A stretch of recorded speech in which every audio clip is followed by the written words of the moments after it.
Vergara Santiago. Sí, profe, aquí ando. Maxi Barrera.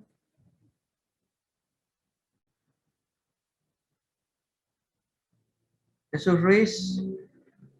¿Qué tal, profe? Buenas tardes. Leandro Fuentes. Hola, profe. Buenas tardes. Bien. Esteban Bustamante, perdón. Esteban Bustamante. Sí, profe, presente. Perfecto.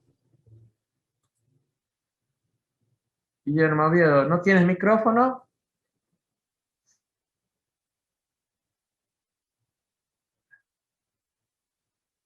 Bien, bueno. Vamos a seguir con las clases de teoría. Recuerden que estamos viendo una función elemental de variable compleja que era la exponencial. Vamos a retomar de ella, estamos viendo algunas propiedades de ella. Saben que es una función periódica. Y les advertí yo que es fundamental para análisis de señal de sistema. Así que esperen que yo ubique la última página que dejamos. A ver cómo retomamos la clase. Esperen un momentito, por favor, y después les muestro la pantalla.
Bien,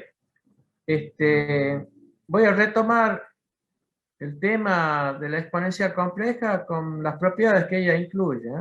Ya hemos visto algunas, pero las repasemos. Ya les voy a compartir la pantalla. Esperen un momentito que anote la página.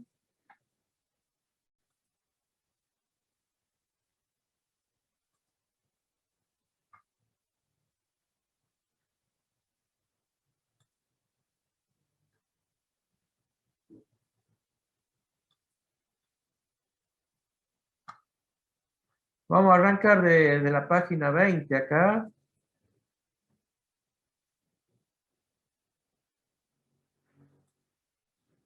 La 20A, del lado A. Y ya hemos visto una parte, pero déjenme que lo anote así. La gente que pide la clase sé a partir de cuál hoja hay que devolver. Esperen un momentito, por favor.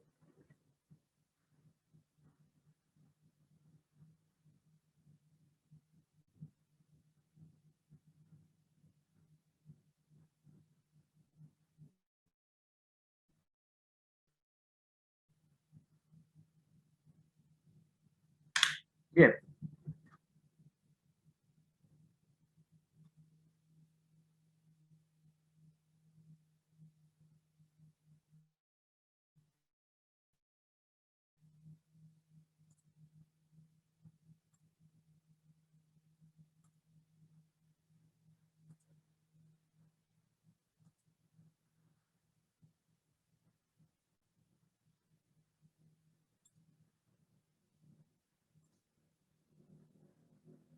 Díganme si están observando la página 20. Acá arrancan las propiedades. Vamos a hacer un poquito más Sí, profe. grande. Fíjense que acá está presentada la forma polar. Si uno hace la Profe, forma... disculpe, Sí, ¿puede grabar la clase? sí, cómo no. Muchísimas gracias. Bien, tiene que encuentre el botón de grabado.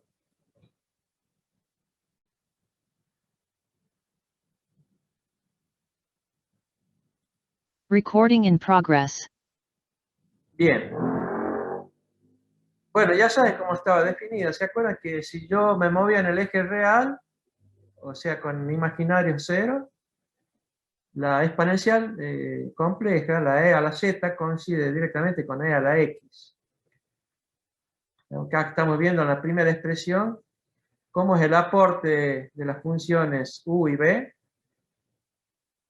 que componen, digamos, la f de z tradicional en forma canónica, que tenemos un coseno para la parte real y un seno para la parte imaginaria. Ahora, el punto z, x, y, fíjense que solo x pertenece a la exponencial, y en el coseno y el seno pone la variable compleja o la unidad, nos movemos en las unidades del eje y. Bueno, esta forma nos permite ver, si hacemos una comparación con la representación de cualquier número complejo en forma polar, que justamente la función e a la x coincide con ρ, o sea, el radio o la distancia al origen. Acá lo estamos viendo, ¿eh? Y digamos, la parte imaginaria está compuesta por la forma de Euler, hemos visto antes. Entonces podemos hacer directamente acá, se nota que la distancia al origen es la función e a la x. Y la teta polar, o sea, el ángulo, está dado directamente por el punto z en su valor y. Parece que todos los z que estamos viendo acá es un par x-y. Bien, entonces la primera observación es observar, digamos que en la imagen que puede tener esta función exponencial nunca va a tocar el cero. O sea, si yo me mudo al plano W, no puedo tocar el origen. Así sea una función completamente entera, a la z es entera, o sea, puedo moverme en cualquier z y obtendré zetas, perdón, W, o sea, números complejos en otro plano, pero no incluyen al origen. Entonces vamos repasando rápidamente las propiedades. Bueno, la primera es la definición, la segunda es la forma polar. Acá la tercera podemos ver que la distancia al origen, ya sabemos que es el módulo, y coincide con ρ y es la función e a la x. Y el argumento de la función exponencial es directamente teta. Ρ y teta son las variables polares, ¿de acuerdo? Luego la transformación esta que estamos viendo, podemos escribir la función 4 o la expresión 4. Esta 5 es la forma de ver el logaritmo. Después vamos a ver concretamente, esta es una puerta para ver cómo definir la función exponencial, perdón, la función logaritmo a partir de la exponencial. O sea, es otra función elemental, ¿eh? Después acá, por ejemplo, probar lo que está escrito en 5, hace una ecuación acá y directamente el resultado del argumento es lo que está acá. Y eso quiere decir que e a la z en punto W vienen de varios z que pueden ser distintos en el plano z, ¿me entienden? O sea, un W tiene múltiplos z que pueden llegar al mismo punto W. Entonces, por eso hablábamos de franjas, ¿se acuerdan? Normalmente cuando uno toma una franja de ancho 2pi, la función pasa a ser una sola. O sea, el W que yo obtengo como imagen proviene de una franja. Eso lo podríamos ver, creo que lo escribimos acá. Bueno, antes de ver eso, que está un poquito más adelante con un dibujo, acuérdense de que otra cosa importante es de ver que la función exponencial es periódica. O sea, a cabo de 2pi se repite el valor de la función. Entonces, por eso hablábamos de franjas, que es la hoja siguiente que voy a mostrar. Pero en un momentito.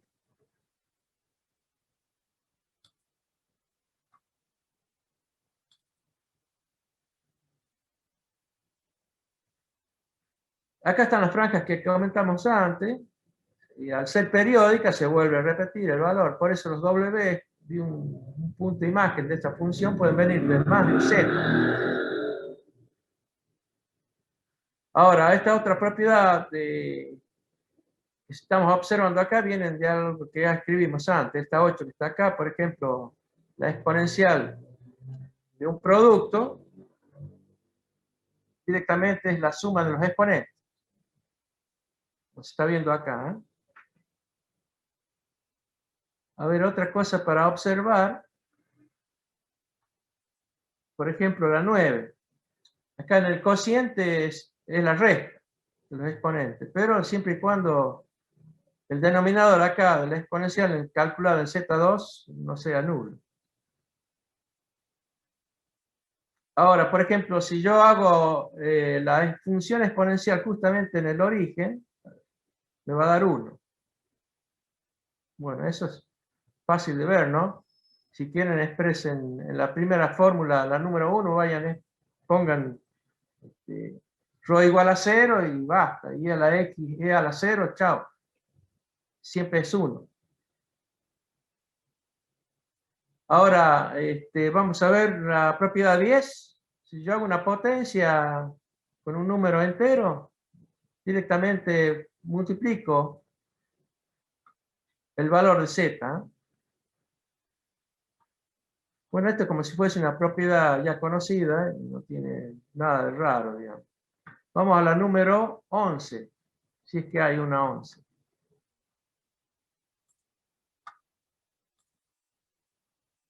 No, directamente no. Fíjense que hemos puesto hasta el número 10 de propiedades del exponencial. No sé si algo les parece extraño a ustedes. Creo que no. Lo único que deberían retener, digamos, de esto, son dos cosas, digamos. La exponencial compleja coincide con la real que ustedes conocen, obviamente si me muevo en el eje real. Y después, otra cosa que es bastante curiosa, digamos, es que es una función periódica. Quiere decir que el periodo es 2πi. Uno da una vuelta al círculo en θ, digamos, y el valor se repite. Bien, eso da a lugares a que yo tenga que restringir la franja de 2πi en el valor imaginario donde está el argumento, para que tenga una sola imagen en W. Si no, W, que es un punto que se transforma, cualquier z acá, bien proviene de más de un z.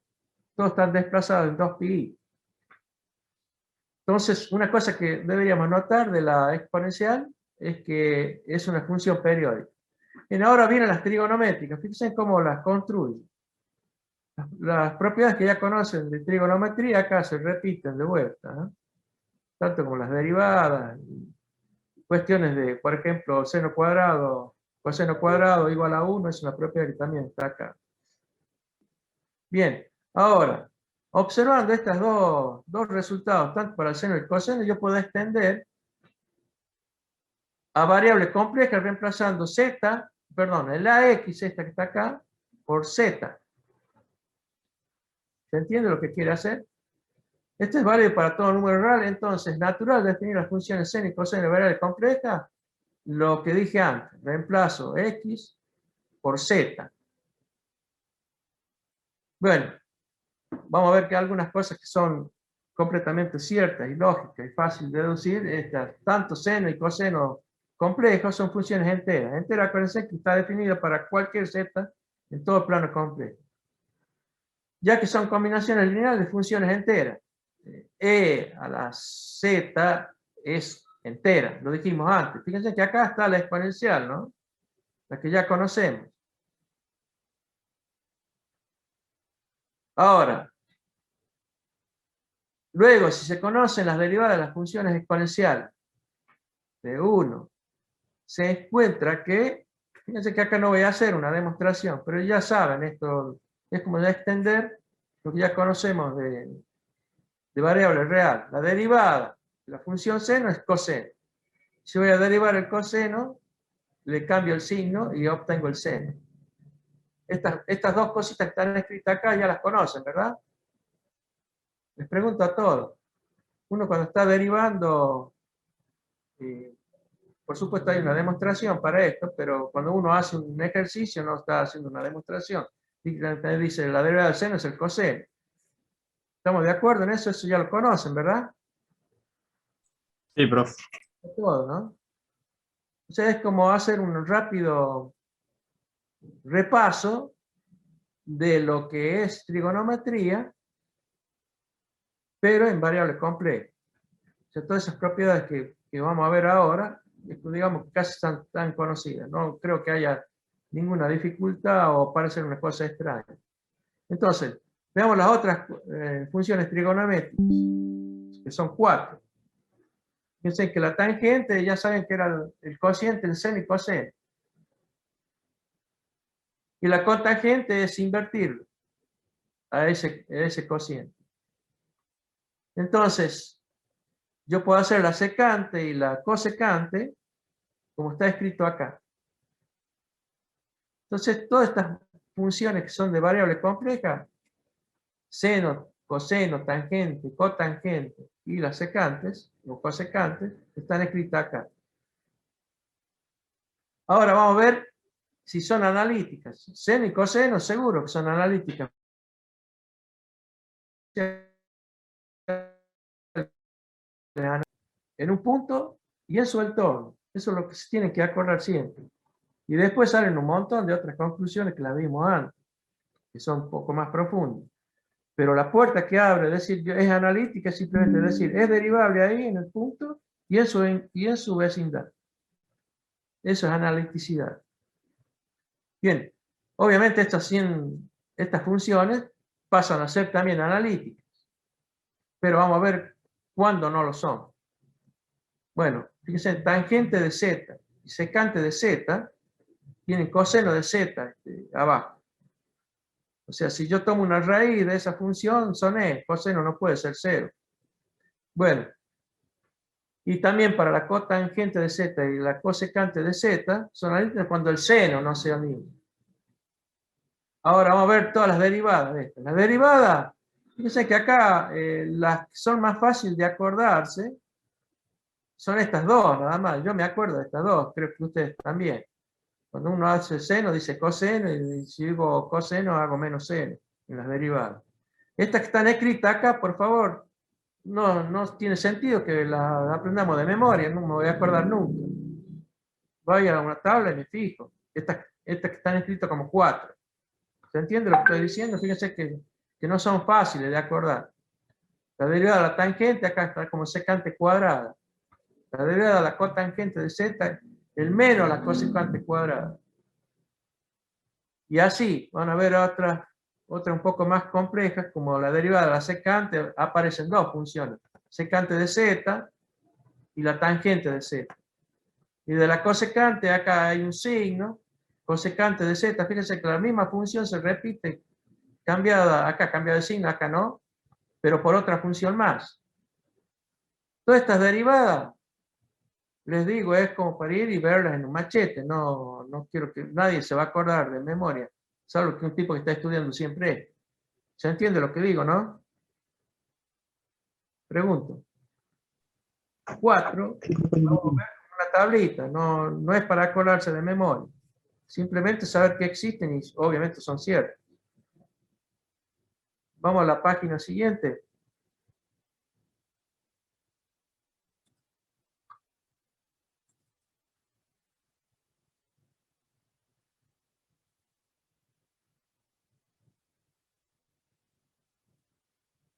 Bueno, a ver de esto que se trata de otras propiedades. Dice como las propiedades al final las pongo como un numerito acá, para que se vayan acordando. O vamos viendo cuáles pueden ser útiles. Dice, a partir de la primera definición para el seno de z, o sea, apenas la definió, z sabemos que es un par XY.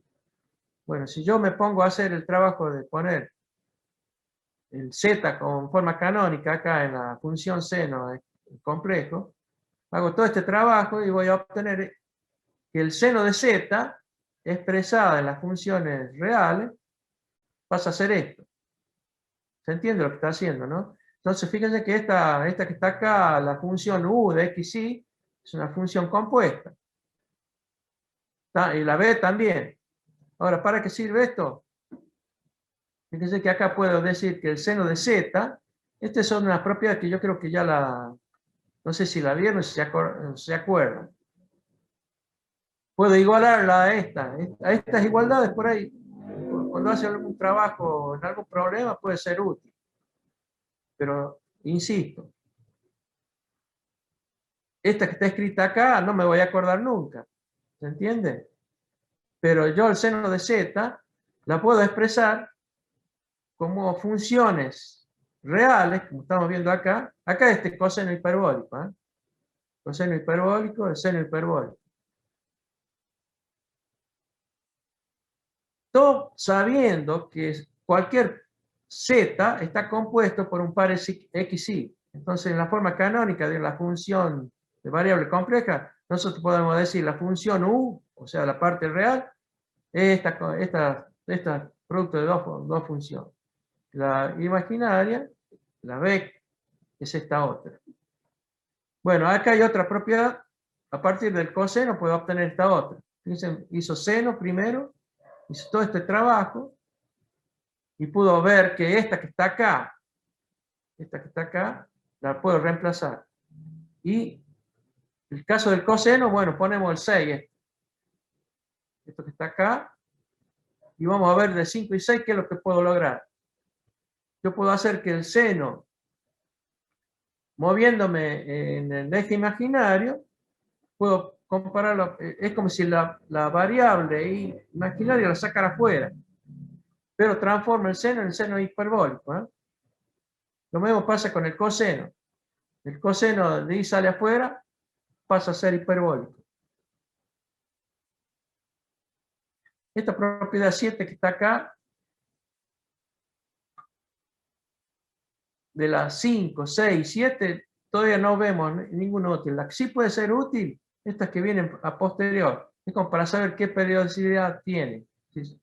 Cuándo se vuelve a repetir la función. Vamos a ver a dónde se repite. Ya sabemos que seno, coseno, tangente, todos son periódicos, sin duda, ¿no? ¿Se acuerdan de eso? Ahora, ¿cuál es su periodo? Vamos a ver en la parte de variable compleja dónde pasa eso. También se encuentra que seno conjugado y coseno de la variable conjugada, la variable z conjugada, son las conjugadas complejas del seno y del coseno. O sea que yo podría extender la rayita completamente hasta la función.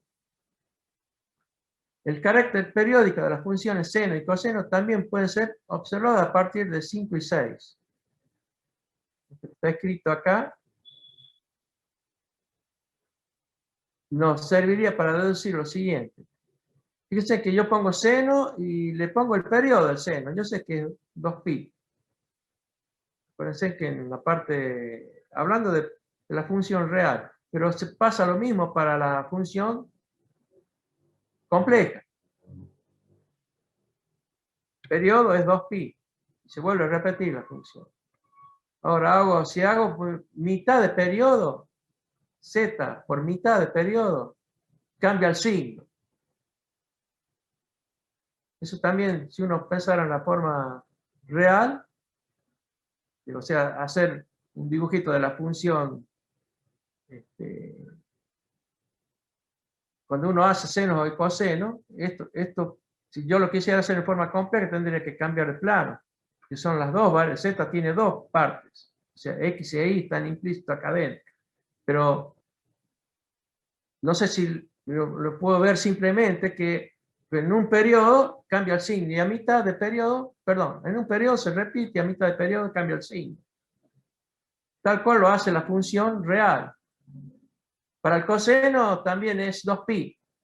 Ahora, si le sumo de vuelta a mitad de periodo, me cambia el signo. Bueno, la periodicidad de las otras funciones trigonométricas se deducen de 8 y 9, de las anteriores. Fíjense que seno y coseno hacen en un cociente la tangente. Entonces, acá el periodo va a ir por mitad. Ya no es 2pi, sino es pi. Bueno, todo esto que está escrito acá es como si fuese un machetito, ¿eh? Lo único que tendrían que observar, no sé si les parece totalmente nuevo, me vuelvo a la hoja anterior, un poquito más atrás. A ver. ¿Cómo se define el seno y el coseno complejo? Que es esto que está acá. Por ahí hay trabajos algebraicos, trabajos en los problemas que uno podría acordarse de esto. No ir a verlo en un machetito. Fíjense que el seno tiene una resta acá, el coseno una suma. Uno divide por 2i y el otro divide por mitad. Capaz que alguien se acuerde de esto. Pero si no, uno va y lo ve. Bueno. Esto que terminamos acá con 10, vamos a la hoja siguiente. No sé si alguien quiere preguntar algo al respecto de la periodicidad de estas funciones de variable compleja.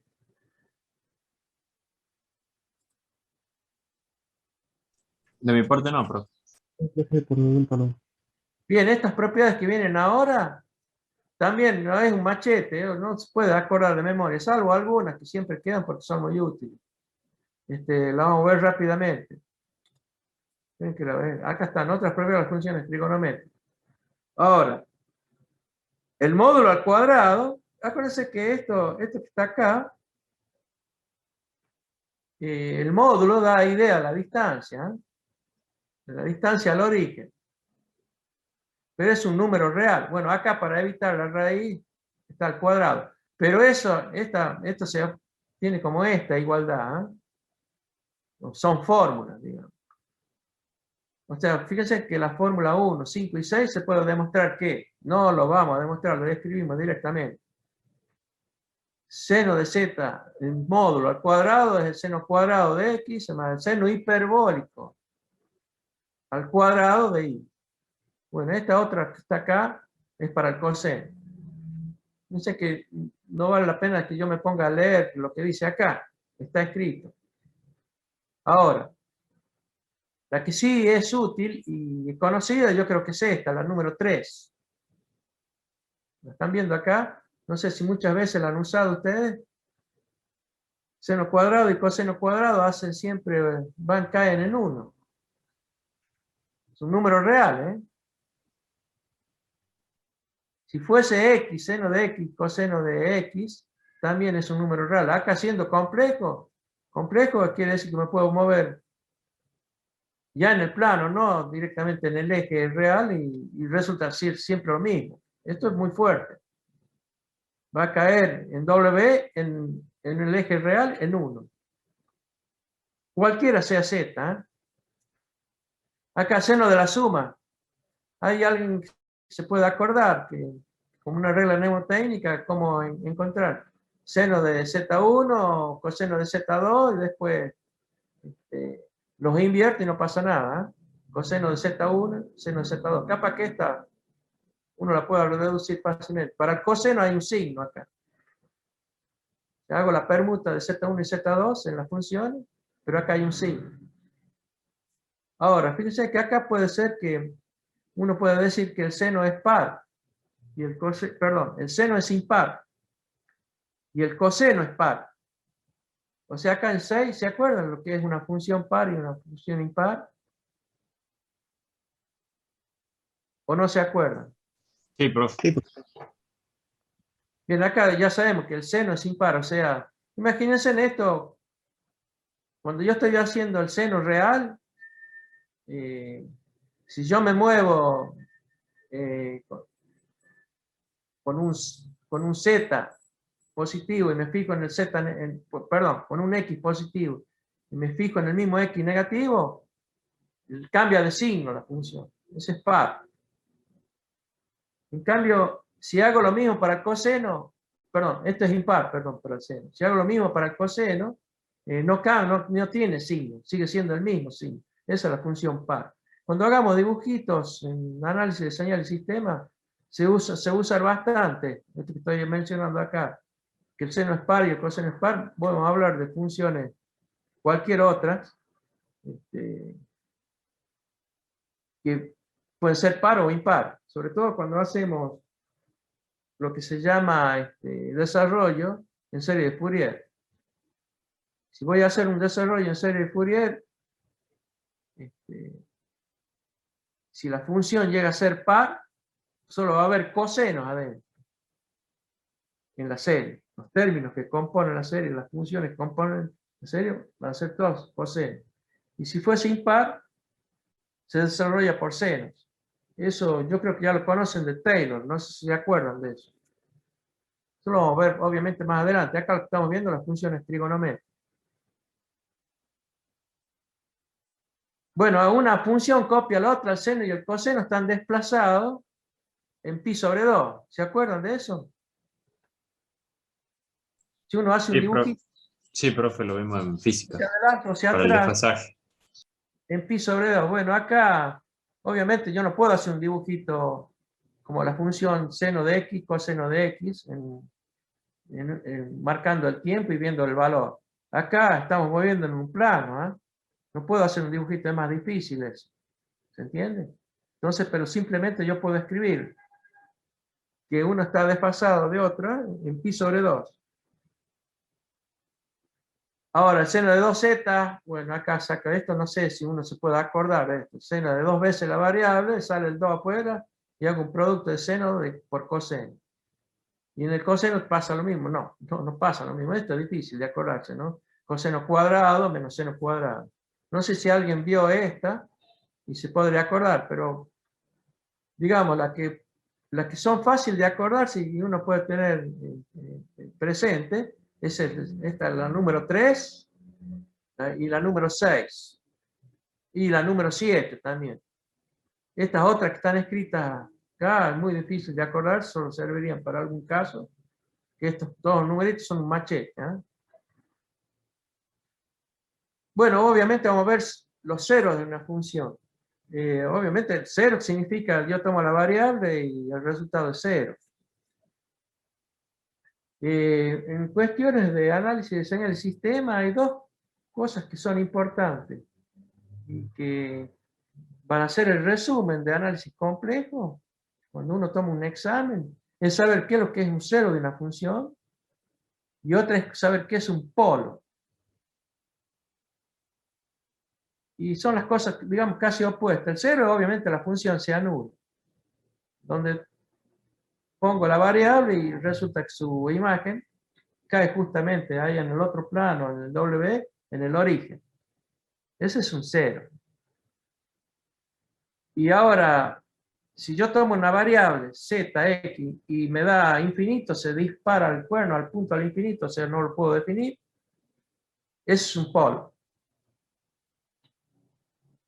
Eso es muy útil para tener idea que muchas veces cuando uno hace control automático y hace una realimentación, hay una parte del circuito que mide el error entre lo que yo quiero que obtenga afuera del circuito y lo que le falta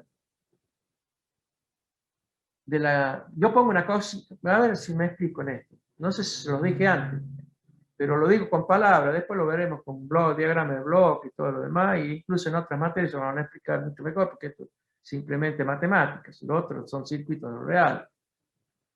Acá vamos a hacer cajitas negras, ¿se entiende? Supongo que yo quiero hacer un control de temperatura que está realimentado. Realimentado significa que hay un sensor a la salida y se fija si la temperatura es la que yo quiero.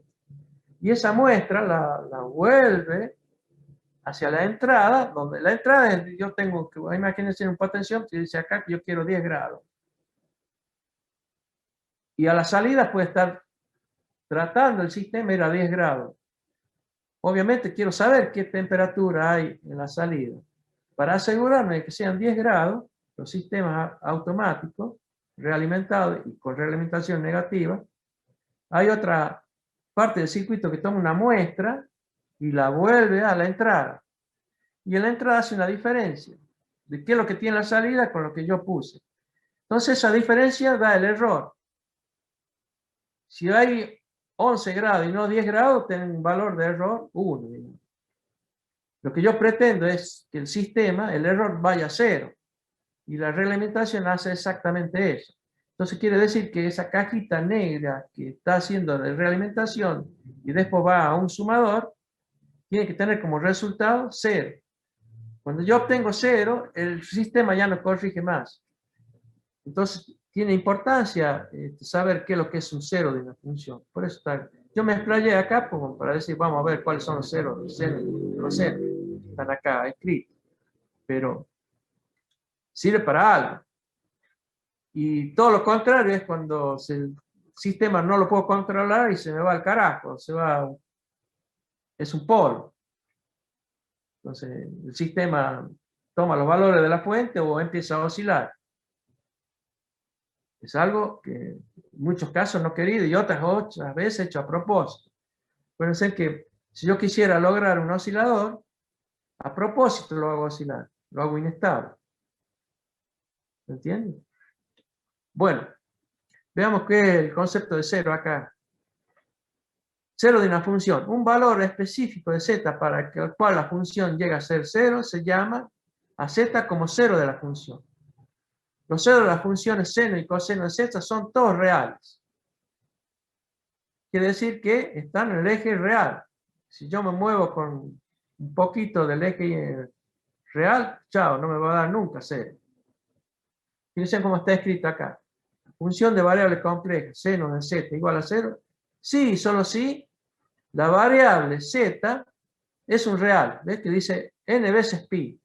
Yo sé que cruza por 0 la función.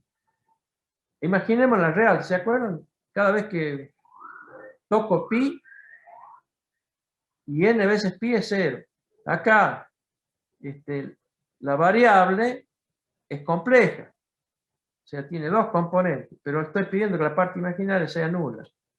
Acá puso el n el entero, con signo. O sea, arranca con 0 y más o menos 1, etc. Para el coseno, también. Z está en el eje real. Los ceros, 0. Si yo tuviera una parte imaginaria en Z, son nunca la exponencial, la función seno o coseno van a ser 0. Y acá va por mitad, que el coseno, los ceros están en pi sobre 2. Y acá pone n porque al ser periódica, obviamente los ceros se vuelven a repetir usando esta expresión. Para demostrar 9, tomo 1 debiendo ser, bueno, acá tomo lo que escribimos antes. Y esto es pedir que el seno de x sea 0, el seno hiperbólico sea 0, y se cumple solo para i igual a 0, y con x n veces pi. Bueno, acá tomo algo que escribimos antes, como para hacer la demostración.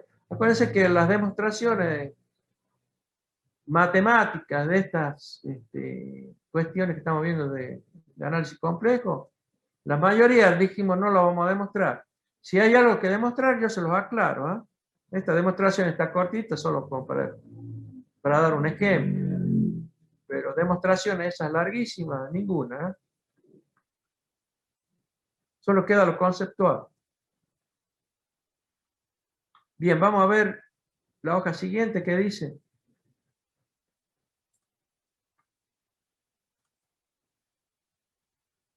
Bueno, las hiperbólicas.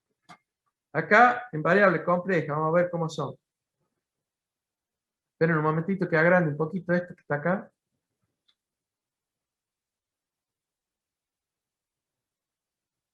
Al igual que se hizo con seno y coseno, acá las hiperbólicas también las hacemos a partir de las conocidas reales.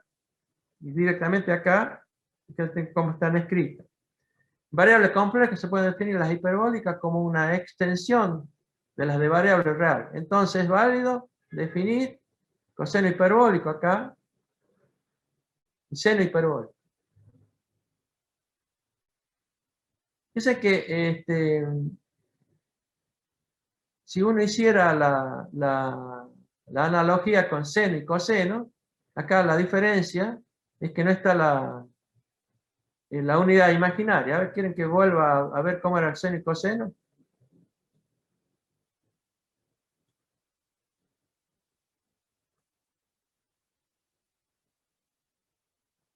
Y sé que es la misma expresión para el hiperbólico si yo le saco la unidad imaginaria. ¿Se dieron cuenta de eso, no? Es como para decir, yo me acuerdo cómo cuernos son. ¿Ah? Están escritas acá. Salvo, a ver si hay alguna cuestión distinta, no sé si con el signo.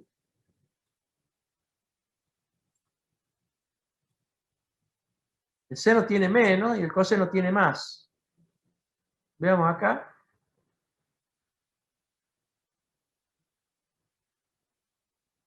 Son iguales, ¿no? Más para el coseno, menos para el seno. Fíjense que los denominadores son idénticos, salvo que acá, donde está la variable compleja, ya no lo acompaña la unidad imaginaria. Ahora, la tangente lo hace de vuelta con el coseno, perdón, cociente entre seno y coseno. Estamos hablando de hiperbólico, ¿no? De vuelta, luego, las cotangentes hiperbólicas, la secante, la cosecante, se definen como las recíprocas de la tangente hiperbólica, el seno hiperbólico y el coseno hiperbólico, respectivamente. No vamos a hablar mucho de esto porque es como repetir lo que está. A ver qué otra cosa puede decir de esto. Siendo e a la z y e a la menos z enteras, o sea, fíjense que estas componen al coseno y al seno hiperbólico. Entonces, coseno hiperbólico y seno hiperbólico también son enteros. La tangente también será una función entera analítica en todo dominio en que no se anula su denominador, que es el coseno hiperbólico. Es una cuestión deducible fácilmente. Bueno, acá vienen las derivadas. Estas derivadas que están acá, minga, no vamos a acordar, ¿ah? Acá las más fáciles, derivada del seno, sí, coseno. Derivada del coseno es el seno, y fíjense que acá no tiene signo. Estas serían inmediatas de acordarse. Seno y coseno es uno respecto de otro, y acá curiosamente no tiene el signo menos. Acá la derivada de la tangente, no me voy a acordar tan fuerte, secante cuadrada, secante hiperbólica cuadrada. La cotangente también acá cambia el signo. Estas que están escritas acá es simplemente para ver y tener idea de qué función interviene. Por supuesto no va a aparecer ninguna otra cosa extraña que no sean las propias funciones trigonométricas. Pero insisto, esto queda como para consultar y verlas cómo están escritas nada más. Lo que yo me puedo acordar es de esta, de la número 2 en este caso. Y de las identidades que vimos antes, acá de vuelta, acá en lugar de sumar, acá hace senos y cosenos hiperbólicos al cuadrado, pero acá están restadas, ¿eh? Para llegar al 1. O sea, cualquiera sea z, que es curiosamente su resultado es real y es la unidad. Bueno, estas otras que están acá, seno de suma y coseno de la suma es todo este choclo. Si quieren hacer una regla mnemotécnica la pueden deducir, pero no es muy útil. Fíjense que no sé si Sanguedolce va a hacer muchos problemas con esto, creo que no. Y en la teoría lo único que puede quedar como útil para los que vamos a ver en análisis de señal de sistema es que están compuestas por la función exponencial. Está acá, ¿eh? Esta es la más importante. Siempre está e a la z, ¿eh? Todas las trigonométricas.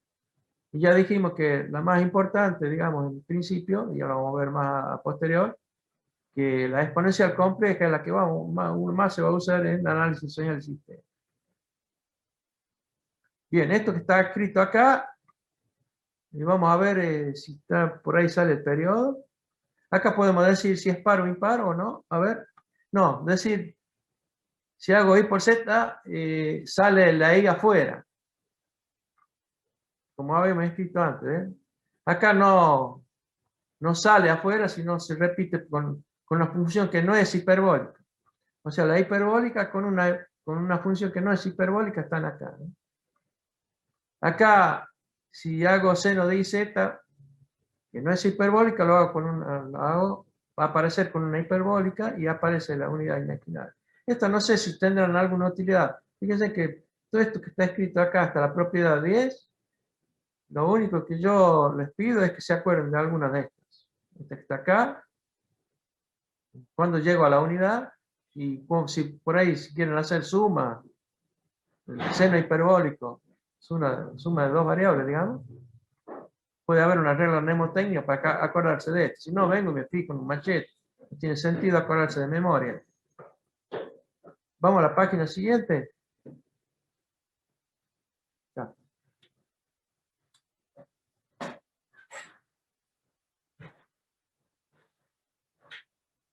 Bien, acá hay otras propiedades.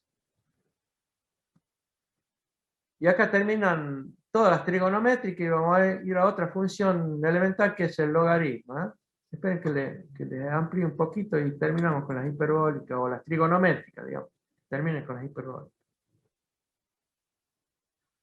Dice aquí, las partes reales e imaginarias de seno y coseno hiperbólico se muestran de la forma siguiente. El seno hiperbólico acá, la función u, o sea, la parte real, es esta que está acá. Y la función b es esta otra.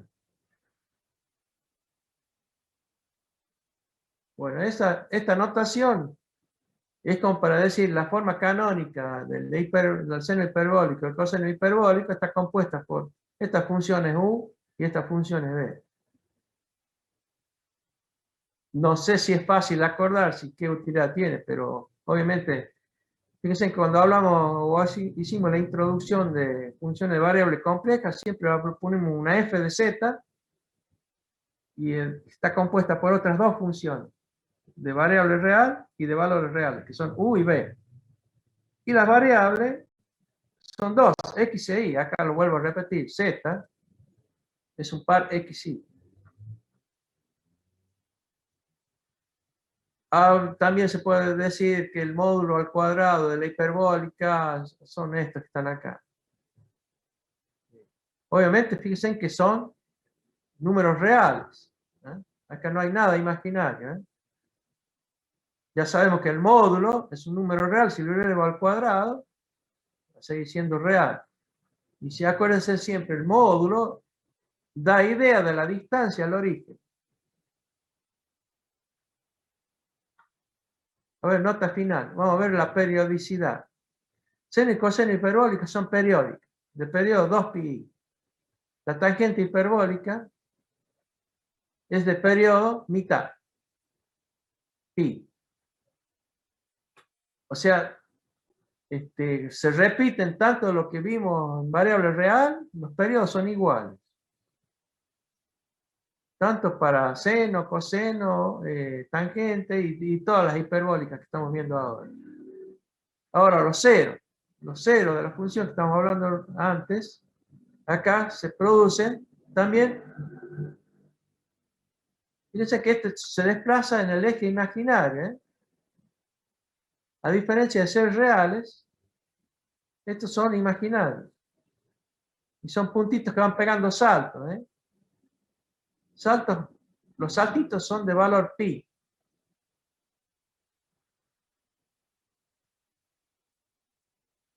Y n, bueno, es un entero con signo. Me puedo mover en el eje imaginario para arriba y para abajo, y ahí se producen los ceros de los cosenos y el seno hiperbólico. Y hace aclaración, son los únicos ceros del seno y el coseno. O sea, son completamente imaginarios, ¿eh? Si yo me muevo en el plano Z, tengo que mover en el eje imaginario. No puede tener parte real. Bueno, vamos a ver cómo se define la función logaritmo. Bueno, hablando del logaritmo natural, ¿eh? La base es el número de Euler. Acá el logaritmo natural o neperiano, creo que le llaman, ¿verdad? Si se entiende al logaritmo natural esto que está acá, esta función real, como un logaritmo natural de un número real positivo, ¿eh? No puedo meter un negativo. Ya saben que la función logaritmo siempre toma el lado positivo de lo real. Y si me acerco al cero y me quiero cruzar para el otro lado como negativo, ya saben, la función se hace infinitamente negativa y no puedo tocar el cero. ¿Se acuerdan de la función el logaritmo cómo era, no? Sí, profe. Y se acuerdan, en forma real, la gráfica. Sí, sí. ¿Se acuerdan Parecía que como la hipérbole elemental, solo que un poco más chatito, digamos. se acuerdan de la gráfica de esta, del logaritmo natural? Sí, profe.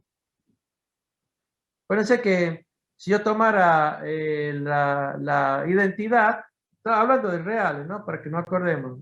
La identidad es una recta 45 grados.